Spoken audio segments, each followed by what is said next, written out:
Purihin ang Diyos na makapangyarihan sa lahat. Miyerkules na naman po ngayon. Midweek service po natin. Tunay po na napakabuti ng ating Diyos. Hallelujah. Hanggat may lakas, may hininga, dapat lamang na maglingkod at magpuri sa ating Diyos na makapangyarihan sa lahat. Katatapos lamang po nating i-celebrate ng nakaraang linggo ang ating Thanksgiving. Mula 2024 hanggang 2025, iningatan tayo ng ating Diyos at dapat lamang na magpasalamat.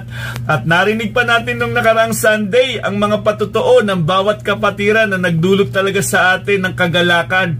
Tunay nga na ang Diyos ay hindi tayo iniwan sa anumang laban nung nakaraang 2024. At ngayong 2025, mayroon siyang magandang plano muli sa buhay natin. Kaya nga dapat lagi tayong bumababad sa salita ng ating Panginoon para makita natin kung ano ang plano ng Diyos sa buhay natin. Isang napakalaking pribilehiyo ng mabuhay tayo sa mundong ito na tayo po ay nakakapaglingkod sa ating Diyos. Unang sermon ko po ngayong January para sa midweek service. Tunay nga na ang Diyos natin ay napakabuti. Lagi niyang ipinararana sa atin ang habag at biyaya ng ating Panginoon sa panahon na ating kinalalagyan. Kaya nga tayo laging may kagalakan, kaya nga lagi tayong may kapayapaan. So mga kapatid, handa ka na bang makinig ng mabuting balita ng ating Panginoon? Kung naalala ninyo nung ako'y nag-share sa inyo nakarang midweek service,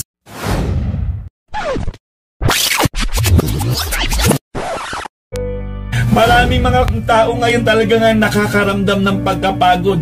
Ngayon, kanino natin isasandig yung buhay natin? Kapag tatakbo ka, sasabay ka sa daloy sa mundong ito, siguradong mapapagod ka. Ang nais ng Panginoon, mamahinga tayo sa kanyang presensya. Mapapansin po natin ngayon sa mundong ating kinalalagyan, ang mga tao wala ng time sa pagsamba sa ating Diyos. Kukunti na lamang po dahil gustong magpakayaman sa mundong ating kinalalagyan. Kaya mag-ingat tayo. Huwag tayong makiayon sa takbo ng sanlibutan ito. Kailangan matuto tayong magdisiplina sa templo ng banal na Espiritu, ang ating katawan. Kailangan din po natin itong pangalagaan, mga kapatid. Sa isang iglesia, may kanya-kanyang desisyon yan. Pero titiyakin ko sa inyo, mga kapatid, may iisang espiritu na nagtuturo sa atin kung saan tayo dadalhin yan. Minsan may mga Kristiyano o kasamang mga Kristiyano talagang i-drain ka, uubusin yung pasensya mo. Kapag hindi natin natutunan kung paano i-handle yung mga ganitong bagay, sigurado mauubos ka rin, magkakaroon ka rin ng parang tinatawag nating spiritual fatigue. Kailangan wag natin titignan na nakahihigit tayo sa ating kapwa. Matuto tayong irespeto ang bawat isa sa atin. Kapag nakakaranas na tayo ng panghihina, ano ba yung tamang tugon sa mga kadalasang tanong ng ating isipan? Madalas kasi kapag nakakaranas na tayo na para bang napapanghinaan na tayo ng loob, papasok na ang iba't ibang mga katanungan dyan sa isipan natin. Hallelujah. Kapag pagod ka na, magpahinga ka muna. Kailangan isipin mo sino ba ang dapat nating makilala. Huwag nating kakalimutan, may Diyos na pwedeng mag-sustain ng ating kalakasan, na siyang nagbigay sa iyo ng buhay, na siyang nagligtas sa iyo, na siyang nagbigay ng pangako sa iyo, na hindi kita iiwan, hindi kita pababayaan. Kaya nga mga kapatid, muling lalakas ang sino mang nagtitiwala sa ating Diyos. Ikalawang tanong, kapag napapagod na tayo, ano ang dapat nating matutunan? Meron tayong limitasyon. Bilang isang tao, may limitation po yan. Huwag tayong magpakabayani. Dahil meron tayong mga bagay na hindi natin kayang gawin. Kaya nga, huwag tayong magtiwala sa sarili nating kakayanan. Huwag tayong magtiwala sa sarili nating kaisipan. Huwag tayong para bang superhero na kaya natin ang lahat. Kasi pag ganyan ang pananaw mo, magyayabang ka. Mahirap makakilos ang Diyos sa buhay kung ang isang tao ay napakayabang. Gusto nating manatili yung lakas na meron tayo. Huwag na huwag tayong aalis sa umbrella ng ating Diyos dahil doon lamang mayroong security sa presensya ng ating Diyos. Ikatlong tanong, kapag napapagod na tayo, kanino tayo magtitiwala? Hallelujah! Yung Diyos na nagbigay sa atin ng buhay. Kapag may Diyos ka sa buhay mo, sigurado yan, kapayapaan, kagalakan at pag-asa ang naghahari sa mga tunay na Kristiyano. Kahit may mga pagsubok pang pinagdadaanan yan, mga kapatid, ang kagalakan hindi po nawawala yan. Tunay nga pong napagpala na naman tayo sa mensahe ng ating Panginoon. At ngayong gabing ito, mga kapatid, meron na namang mensaheng nais iparating ang ating Panginoong Diyos. Ang layunin nito, mapatatag tayo sa ating pananaw pananampalataya. Buksan po natin ang ating Biblia sa Mga Panaghoy, chapter 3, verse 18 to 26. Hallelujah. Sige po, basahin natin mga kapatid. Sabi dito sa verse 18, "Kaya't sinasabi ko na wala na ang aking lakas, ang aking pag-asa kay Yahweh. Simpait ng apdo ang alalahanin sa aking paghihirap at kabiguan.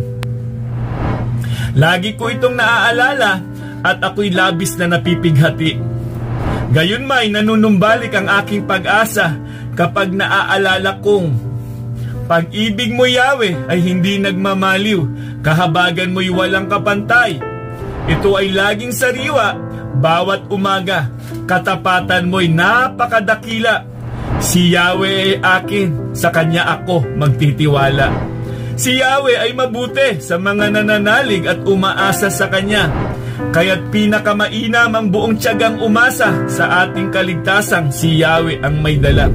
Tayo po'y manalangin at pagpasalamat po tayo sa ating Diyos na makapangyarihan sa lahat.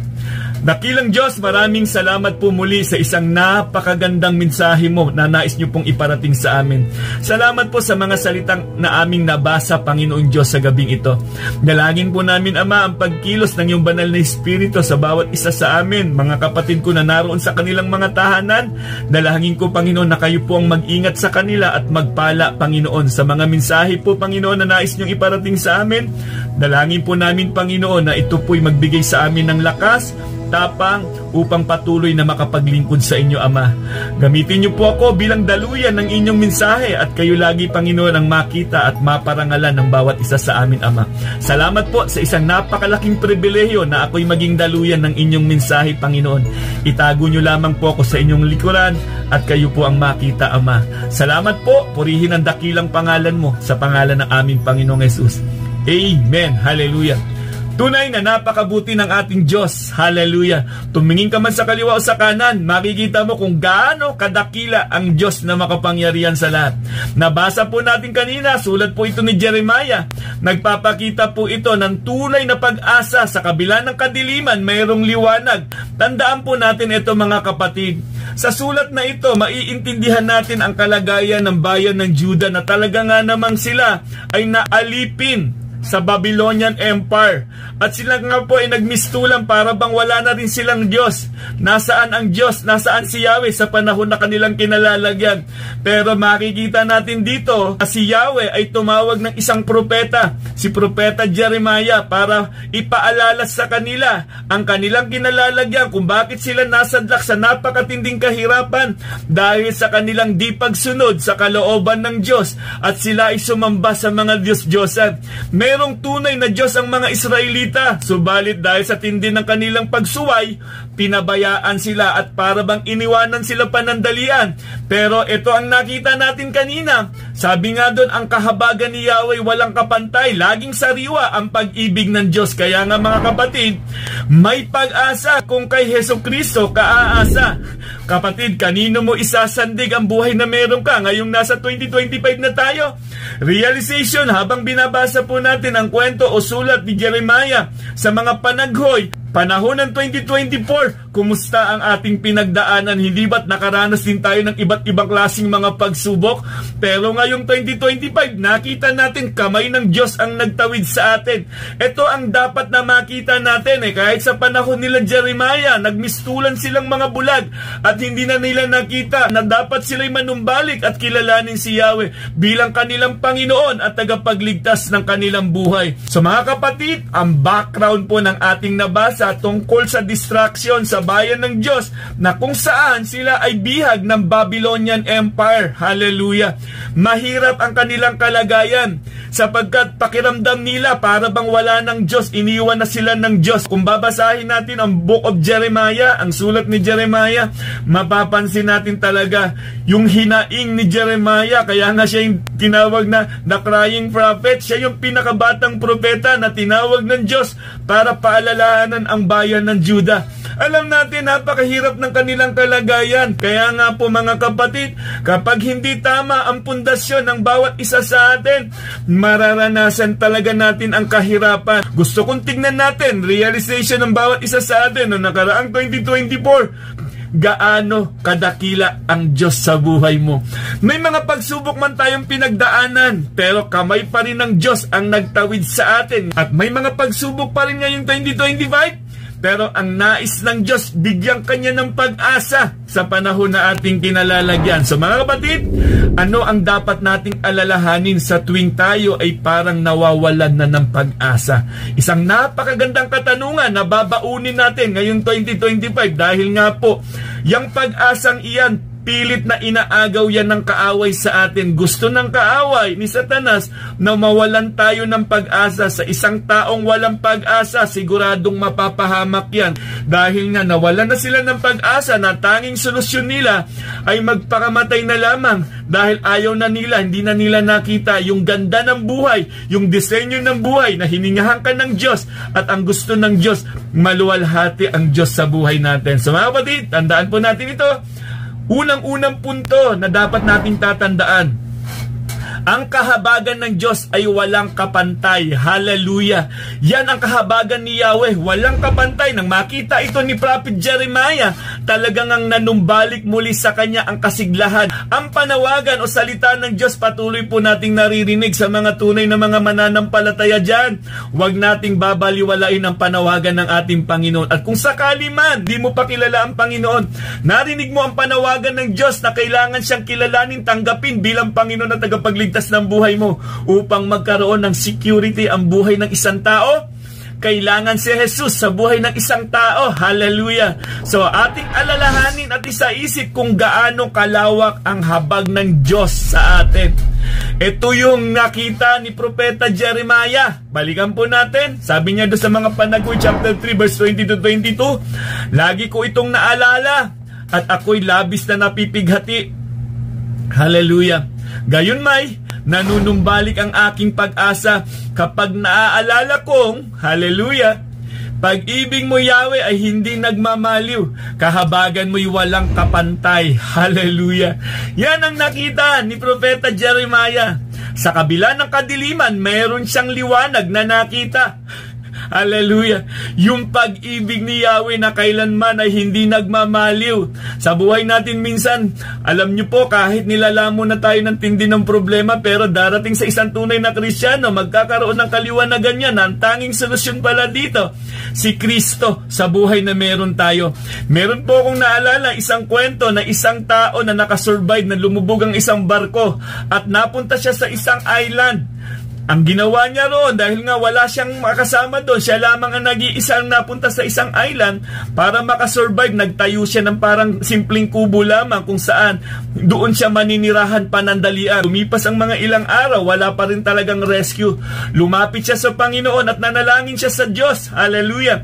Nung nanalangin siya, instead na tugunin ng Panginoon ang ayon sa kanyang panalangin na magpadala ng rescue doon sa lugar kung saan siya na-stuck, subalit iba ang tugon ng Panginoon. Nung umalis siya para maghanap ng kanyang makakain, pagbalik niya, nasusunog na ang kanyang kubong tinitirhan. Nagalit siya sa Panginoon. Sa kabila pa ba naman ng aking panalangin, Panginoon, bakit ganito pa ang ginawa mo? Sinunog mo pa ang aking bahay kubo kung saan ako titira. Subalit iba ang kaparaanan ng Diyos. Yun pala ang dahilan kung bakit may nakita ng mga rescuer na may parabang apoy doon sa island na yon.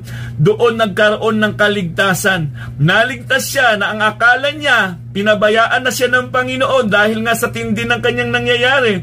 Minsan ang kaparaanan ng Diyos, minsan masakit. Hindi mo maintindihan, pero ang ending nito, yung pala ang nais ng Diyos na iayos ka. Yun pala ang kaparaanan ng Diyos na hindi natin kaparaanan. Kaya nga ang kaparaanan ng Diyos hindi daw katulad ng kaparaanan natin. Ang isip ng tao hindi katulad ng isip natin. Naligtas siya doon sa ganung pangyayari. Kaya nga minsan sa buhay natin bilang mga Kristiyano, minsan dumarating sa atin yung parabang bakit nangyari sa akin ang ganitong bagay. Minsan narinig natin ang mga patotoo. May narinig tayo, bakit ako nagkaroon ng ganitong karamdaman?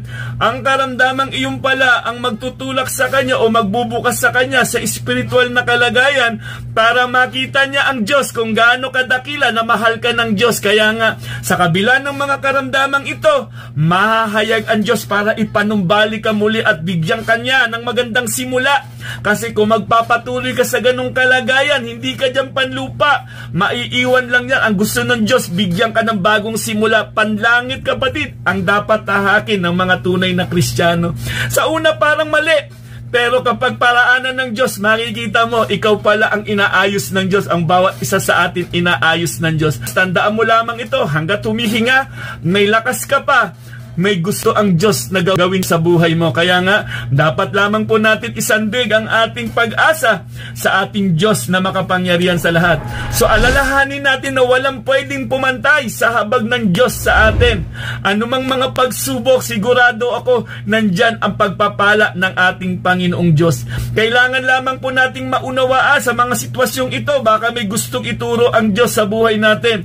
Kaya nga ang 1 John chapter 1 verse 9 nagpapaalala sa atin. Ang sabi dito, subalit kung ipinapahayag natin sa Diyos ang ating mga kasalanan, maaasahan nating patatawarin tayo ng Diyos sa mga ito at lilinisin tayo sa lahat ng ating kasalanan sapagkat siya'y tapat at matuwid. Hallelujah.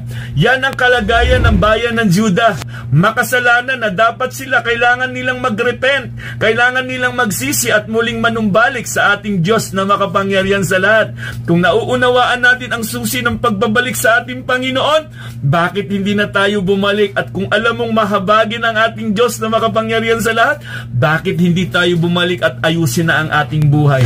Ang biyaya at habag ng Diyos ay patuloy niyang ipinararanas sa atin sa kabila ng paulit-ulit nating pagkakasala. Hallelujah! Hindi ba? Hanggang ngayon ay patuloy ang paanyayan ng Diyos na manumbalik tayo sa Kanya. Kilalanin ang ating mga kasalanan at agad-agad nating mararanasan ang Kanyang kapatawaran. Hallelujah! Ang nais ng Diyos, hindi tayo mapahamak. Ang gusto ng Diyos ay maligtas ang bawat isa sa atin. Ngayong nasa 2025 ka na, baka hindi ka pa rin nakakapagpatawad sa mga nagkakasala sa iyo. Mahirap yan dahil mawawala, maiibsan ang pagpapala ng Diyos kung hindi ka marunong magpatawad. Iwanan na, magpatawad na tayo ngayong 2025. Maaaring bakod yan ng kasalanan kung bakit hindi pumapasok ang pagpapala sa buhay na meron tayo. Magandang paalala ito sa Matthew chapter 6 verse 14 to 15. Sapagkat kung pinapatawad ninyo ang mga nagkakasala sa inyo, patatawarin din kayo ng inyong amang nasa langit. Hallelujah! Ngunit kung hindi ninyo pinapatawad ang iba, hindi rin naman patatawarin ng inyong ama ang inyong mga kasalanan. Ang mga Kristiyano, nilangkapan tayo ng banal na Espiritu ng Diyos upang matutunan nating laging magpatawad. Hallelujah! Simulan natin ang pagpapatawad sa mga nagkakasala sa atin upang makamtan natin ang pagpapala ng ating Diyos ngayong 2025.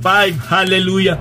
Masarap matulog kung tayo ay wala na pong kimkim o sama ng loob sa ating kapwa. Mararanasan natin ang isang buhay na ganap at kasaya-saya.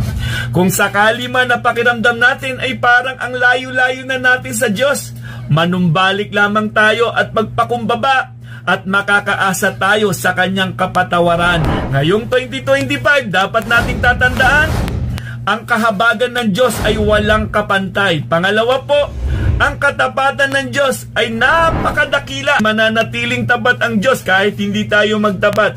Ang salitang Hebreo at ang salitang Griego na isinalin sa salitang Tagalog na kahabagan sa Biblia ay nangangahulugang maawa o awa o habag ng Diyos. Hallelujah! Imagine na lamang po natin mga kapatid, hindi mo pwedeng paghiwalayin ang biyaya at habag ng Diyos. Hallelujah! Kung wala ang habag ng Diyos, kahit pinya ka pa, siguradong ubos ang mata mo. Dahil lahi tayong nagkakasala. Imaginein po ninyo yan kung wala ang habag ng Diyos. Oo, sa biyaya ng Diyos tayo naligtas, pero dapat kilalanin din po natin habang nabubuhay tayo, nandyan ang habag ng Diyos. Kahit pusit ka ba, kahit marami ka pang kamay, kung wala ang habag ng Diyos, siguradong ubos din yung kamay mo. Kailangan nating ma-appreciate yung mga kapatid na ang habag ng Diyos ay ipinararanas niya sa atin habang tayo naririto pa sa mundong ating kinalalagyan. Balikan po natin ang ating scripture reading kanina. Mga Panaghoy, chapter 3, verse 22 to 24. Pag-ibig mo, Yahweh, ay hindi magmamaliw. Kahabagan mo'y walang kapantay. Hallelujah! Ito'y laging sariwa. Bawat umaga, katapatan mo'y napakadakila. Si Yahweh ay sa akin, sa Kanya ako magtitiwala. Hallelujah. Mga kapatid, imaginein po natin, pagising pa lamang po natin sa umaga, na meron tayong lakas at hininga, ma-appreciate nawa natin ang Diyos na siya ang kasama natin, na ang habag niya, biyaya niya, patuloy niya ipinararanas sa atin kahit nagkakamali tayo, nagkakasala tayo, nariyan ang habag ng Diyos upang patuloy tayong bigyan ng pag-asa. Ano man ang kalagayan natin sa buhay, mahalagang makita natin lagi ang biyaya at habag ng Diyos upang hindi tayo mawalan ng pag-asa. Kahit may mga pagsubok pa tayong pinagdadaanan, alalahanin natin yung biyaya at habag ng Diyos kailanman ay hindi nagmamaliw. Ang dakilang pag-ibig ng Diyos, mamahalin niya tayo hanggat nabubuhay tayo sa mundong ating kinalalagyan, mga kapatid. May dahilan para tayo humingi lagi ng tulong sa ating Diyos na makapangyarihan sa lahat. Ang ating Panginoong Hesukristo nagkatawang tao upang maunawaan niya lagi ang kalagayan natin, at ngayon ang ating Panginoong Hesukristo nasa kanang kamay na ng ating Amang nasa langit. Siya na ang namamagitan sa atin ngayon sa panahon na ating kinalalagyan. Kaya nga, huwag tayong mahiyang lumapit sa ating Diyos na makapangyarihan sa lahat. Sabi dito sa mga awit, chapter 86, verse 15, ngunit ikaw, Panginoon, tunay na mabait, wagas ang pag-ibig, di madaling magalit, lubhang mahabagit, banayad magalit. Kapag nauunawaan natin ang habag at biyaya ng Diyos, nagdudulot ito sa atin ng pagbabago ng ating buhay. Hallelujah. Tandaan po natin, mga kapatid, walang papantay sa dakilang pag-ibig ng Diyos na ipinadama niya sa atin ang kanyang biyaya at habag noong tayo ay makasalanan pa o kahit paulit-ulit pa ang ating pagkakasala. Yan ang naranasan ng bayan ng Juda. Hallelujah. Inilagay niya si Prophet Jeremiah para paalalahanan na manumbalik kayo sa tunay na Diyos na si Yahweh upang magkaroon tayo ng bagong simula. Sa panahon na ating pinagdadaanan, mararanasan pa rin natin ang himala ng Diyos. Hallelujah. Ang habag ng Diyos mararanasan pa rin natin dahil nariyan siya sa ating kalagitnaan. Kaya nga sabi dito sa Marcos chapter 1 verse 40 to 41, isang taong may ketong ang lumapit kay Jesus. Lumuhod ito at nagmakaawa. Kung nais po ninyo ako'y inyong mapapagaling at magagawang malinis, nahabag si Jesus sa ketongin, kaya't hinawakan niya ito at sinabi, oo, nais kong gumaling ka. Hallelujah. Mga kapatid, sa ating paglapit sa ating Panginoon, kailangan may pananampalataya at pagkilala kung sino ba si Jesus sa buhay natin. Kung tayo ay lalapit sa ating Diyos, kalakip ng ating pananampalataya ay mararanasan natin ang kanyang biyaya at habag. Tandaan natin, mga kapatid, hindi tayo karapat-dapat dahil sa dakilang pag-ibig ng Diyos. Hallelujah. Ibinigay niya sa atin ang biyaya at habag na yan. Hanggang ngayon, nararanasan po natin, mga kapatid. So, ano-ano ang dapat nating alalahanin sa tuwing tayo ay parang nawawalan na ng pag-asa? Tandaan natin, ang kahabagan ng Diyos ay walang kapantay. Pangalawa, ang katapatan ng Diyos ay pinakadakila. Pangatlo, mga kapatid, ang biyaya ng Diyos sa mga nananalig at umaasa sa Kanya. Hallelujah. Regalong hindi tayo karapat-dapat, ngunit ibinigay sa atin. Yan ang biyaya ng Diyos. Kaya tayo naligtas, hindi sa dahil tayo ay mabuting tao. Habag at biyaya ng Diyos kung bakit mayroong pagbabago sa isang tao. Balikan natin ang ating scripture reading. Sabi dito, si Yahweh ay mabuti sa mga nananalig at umaasa sa Kanya. Kaya't pinakamainam ang buong tiyagang umasa sa ating kaligtasan. Si Yahweh ang may dala. Meron pa bang pwedeng magligtas sa isang tao? Tanging ang Diyos at makapangyarihan lang yan sa lahat. Ang may likha ng langit at lupa. At yan ang Diyos na ating sinasamba. At yan ang Diyos ng bayan ng Juda na kinalimutan nila, binaliwala nila, at eto ngayon nakakaranas na sila ng paggising upang ipanumbalik sila muli. Ang mga pagsubok na dumarating sa buhay natin, mga kapatid, paggising yan. Merong magandang layunin ang Diyos sa mga pagsubok na pinahintulutan niya. Maaring magkaisa ang pamilya dahil sa pagsubok na pinagdadaanan nila, at mahayag si Kristo sa buhay nila na dapat una ang Diyos sa pamilya. Ang libreng kaloob ng Diyos ay patuloy niyang pinaparanas sa atin hanggang tayo ay humihinga at binibigyan niya tayo ng pag-asa. Ang pag-asa ay galing sa Diyos. Hallelujah. Huwag mong sasabihin na ang pag-asa mo ay nariyan sa iyong mga kayamanan o nariyan sa iyong natapos na pinag-aralan. Ang pag-asa ay lagi yang nakakonect sa ating Diyos na makapangyarihan sa lahat. Kailangan nating maintindihan kung sino tayo, kung ano tayo dati, at kung ano na ang kalagayan natin. Kailangang maalala natin, sabi dito sa Romans chapter 3 verse 10, ayon sa nasusulat, walang matuwid, wala kahit isa. Ang ating Diyos ay banal. Hallelujah. Walang sino man ang pwedeng makalapit sa ating Diyos. Kaya nga po mga kapatid, kinikilala natin si Kristo. Ang ginawa niya dun sa krus ng Kalbaryo, napakahalaga nun. Sabi dun sa Romans chapter 3 verse 23, sapagkat ang lahat ay nagkasala at walang sino mang nakaabot sa kaluwalhatian ng Diyos. Malaya na tayong nakakalapit ngayon sa ating Amang nasa langit. Malaya na tayong nakakapanalangin dahil ang dugo ni Kristo nang dumanak dun sa krus ng Kalbaryo ang humugas sa ating mga kasalanan. Kaya nga ngayon, sabi dito sa Romans chapter 6 verse 17 to 18, ngunit salamat sa Diyos, kayong dating mga alipin ng kasalanan ay taos-pusong sumunod sa aral na ibinigay sa inyo. Hallelujah! Verse 18, pinalaya na kayo sa kasalanan at kayo ngayon ay mga alipin na ng katwiran. Alipin na tayo ng katwiran ng Diyos dahil nasa atin ang selyo ng banal na Espiritu ng Diyos. Pagdating sa pag-aten ng mga gawain ng Diyos, ang mga Kristiyano nangunguna yan dahil naroon ang pagkain natin, salita ng Diyos kung saan lahat tayo nagtitipon-tipon upang magpalakasan sa espiritual na kalagayan. Nakakatuwang pakinggan na ang bawat katatayan nag-aalab na at nagdi-desire na mag-level up ng pananampalataya. Ngayong 2025 bilang pastor, kaming mga pastor, natutuwa kaming marinig sa bawat tatay na ang desire nila mag-level up na sa kanilang pananampalataya. Yan din po ang gusto ng ating Diyos na makapangyarihan sa lahat, na lahat tayo lumago sa ating pananampalataya. Kaya nga napakamakapangyarihan ang kamatayan ni Kristo doon sa krus ng Kalbaryo. Dakilang pag-ibig na ipinadaman ng Diyos sa atin kahit tayo ay makasalanan pa. Ibinigay niya ang kanyang bugtong na anak upang tayo ay mapalaya sa kasalanan. Napakadakilang pag-ibig yan na dapat nating maintindihan. Kaya nga sabi sa Romans chapter 6 verse 23, sapagkat kamatayan ang kabayaran ng kasalanan, ngunit ang libreng kaloob ng Diyos ay buhay na walang hanggan sa pamamagitan ni Kristo Jesus na ating Panginoon. Hallelujah! Hindi ba? Kaya nga sa ating Reach program, kung maaalala pa natin, believe that His death on the cross is the only way to save us. Tanging kamatayan lamang ni Kristo ang nagpalaya sa atin doon sa krus ng Kalbaryo.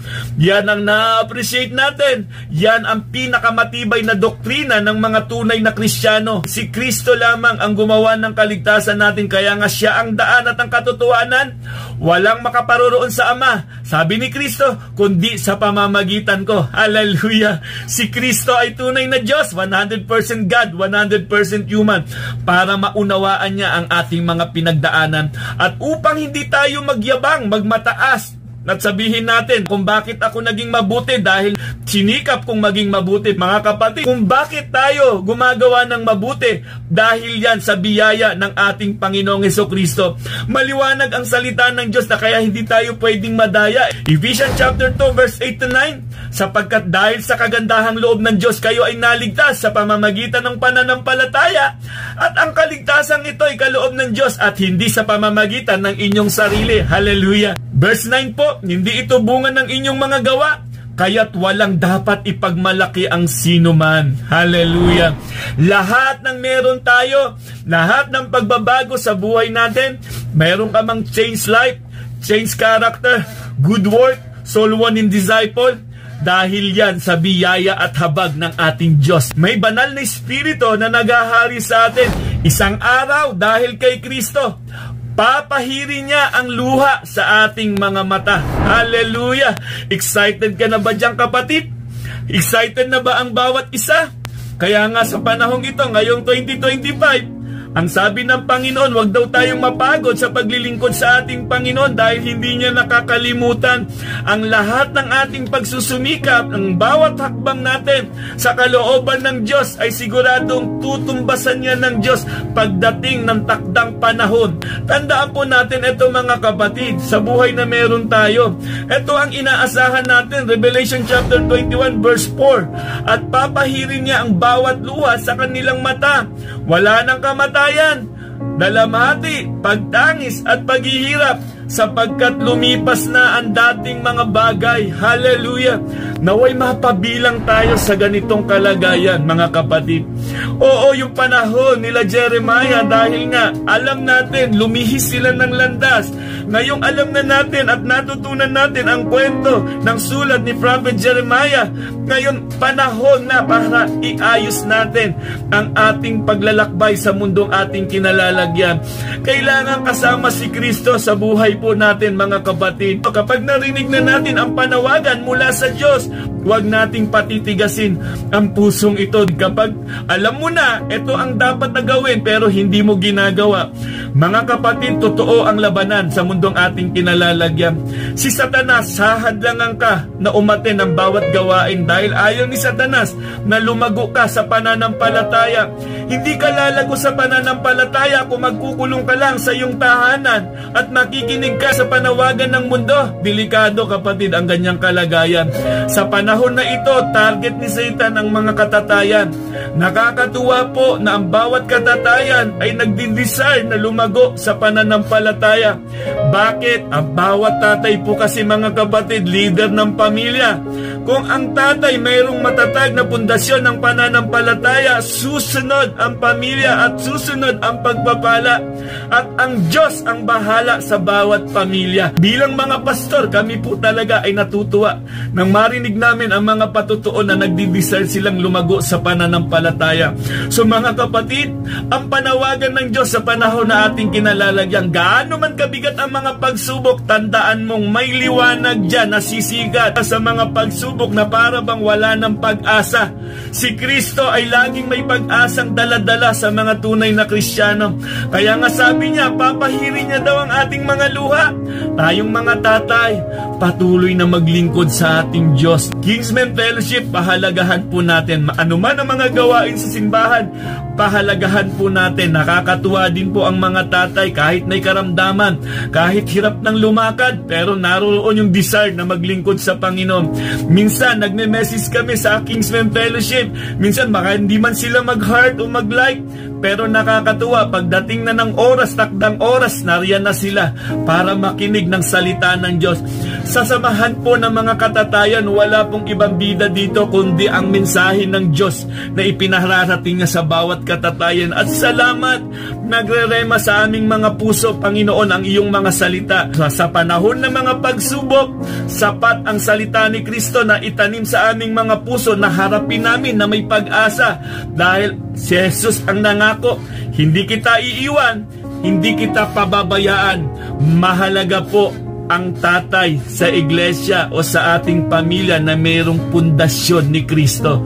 Kapatid, nawa, wag nating sayangin ang pagkakataon o bawat araw na ibinibigay sa atin ng Panginoon na hindi natin siya mapaglingkuran. Oo, may mga trabaho tayo, may mga hanap buhay tayo. Minsan may mga tatay na naroon sa ibang bansa, masakit sa kalooban nyo na mag-ibang bansa sila at iwan ang kanilang pamilya. Pero dapat naman sa isang pamilya na maiiwan, ipanalangin ang mga tatay na naroon sa ibang bansa na walang ibang hangarin upang magbigay ng hanap buhay sa mga pamilya na kanilang iiwan. Masakit po yan bilang tatay. Kung papansinin nga po natin, mga kapatid, ang kwento ng sinulat ni Jeremiah, iniwan sila ng kanilang tatay na makapangyarihan sa lahat dahil nga sa kanilang hindi pag-honor sa tunay na Diyos. Masakit po ang ganyang kalagayan, pero sa panahon po natin kinalalagyan ngayon, mga tatay na pinapaboran ng Diyos, ang banal na Espiritu ng Diyos kasama natin, kailangan lamang po nating makinig. Kailangan nating pakinggang mabuti ang kilos ng banal na Espiritu sa buhay natin. Sapat na ang mga salitang inihayag ng Diyos at matamnan tayo at napagpala tayo. Gamitin po natin ang salitang ito, sandata natin laban kay Satanas Huwag tayong padaya sa anumang trap na inilalagay ng kaaway sa buhay ng bawat katatayan. Ngayong 2025, sumulong tayo sa paglilingkod sa ating Panginoong Hesukristo. Wala na dapat maiiwan. Lahat tayo sama-sama na maglilingkod sa ating Diyos na makapangyarihan sa lahat. Sa mga problemang ating pagdadaanan, alalahanin natin ang katapatan ng Diyos sa buhay na meron tayo. Ni minsan hindi siya nagkulang. At ang kanyang biyaya na patuloy niya ipinararanas sa atin, ang habag at biyaya niya na patuloy na nakikita natin na hindi niya tayo iiwan ni pababayaan man. So mga kapatid, naway napagpala na naman muli tayo sa napakagandang mensahe ngayong January po. Isang napakagandang mensahe para patatagin ang ating pananampalataya. So mga kapatid, huwag kang matakot, huwag kang mangamba. Kahit may pagsubok ka, siguradong may pag-asa kung kay Kristo tayo aasa. Hallelujah. Tandaan po natin ang mensaheng iyan. So mga kapatid, naway napagpala po tayo sa napakagandang panawagan na naman ng Panginoon at sama-sama tayong susulong sa paglago ng ating pananampalataya. Alam natin hindi natin kaya ang laban, pero alam natin kasama natin si Kristo sa bawat laban na meron tayo. Kapag si Kristo ang kasama natin sa bawat laban natin, papanatag tayo. Dahil walang imposible sa ating Panginoong Hesukristo. Tunay nga po na nagpapakita lamang yan kung gaano tayo kamahal ng ating Diyos. Kaya walang dahilan para hindi tayo sumamba at magpuri sa ating Diyos na makapangyarihan sa lahat. Sumainyo nawa ang kapayapaan, kagalakan at pag-asa at patuloy nating ipahayag sa pangalan ng ating Panginoong Hesukristo may kagalingan. Sa pangalan ng ating Panginoong Hesukristo may buhay na walang hanggan. God bless and God bless. Kapatan mo'y matibay na sandigan. Sa bawat pinhating tagumpay man ay naroon. Daluyan ng pag-asa kung kailan ay hinahon. Pag-ibig mo na ay sa amin noon hanggang ngayon, dakila ka, Diyos, dakila.